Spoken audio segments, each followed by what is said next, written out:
Sabarmati riverfront event centre ખાતે પૂર્ણ થયેલ ઇન્ટરનેશનલ બુક ફેસ્ટિવલ 2025એ આ વખતે લોકપ્રિયતાનો નવો ઇતિહાસ રચ્યો છે। 11 દિવસમાં 8,21,000 લોકોએ મુલાકાત લીધી હતી। અહીં 300થી વધુ પ્રકાશકોએ ભાગ લીધો હતો। શહેરના દરેક વય જૂથ માટે 3 વિશિષ્ટ ઝોન બનાવવામાં આવ્યા હતા, જેમાં બાળ સાહિત્ય, સર્જનાત્મક સત્રો, કાવ્ય વાંચન, લેખકો સાથેની ચર્ચાઓ, વર્કશોપ્સ અને ફિલ્મ ફેસ્ટિવલ જેવી પ્રવૃત્તિઓ સતત પ્રેક્ષકોને આકર્ષિત કરતી રહી। અહીં વિદેશી વક્તાઓની હાજરીએ મહોત્સવને વૈશ્વિક સ્પર્શ આપ્યો હતો।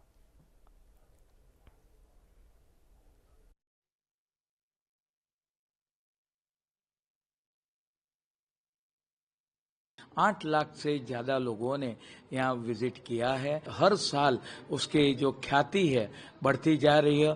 इस बार नेशनल बुक फेयर और भारत सरकार और महानगर ने संयुक्त उपक्रम से इसका आयोजन किया था। आदरणीय अमित भाई शाह जी ने पण उसका विजिट किया है और आगामी समय में रिवर फ्रंट पे 2 कार्यक्रम हमारा फ्लावर फेस्टिवल आ रहा है और अहमदाबाद महानगर पालिका आयोजित कांकरिया कार्निवल का भी आयोजन किया जा रहा है।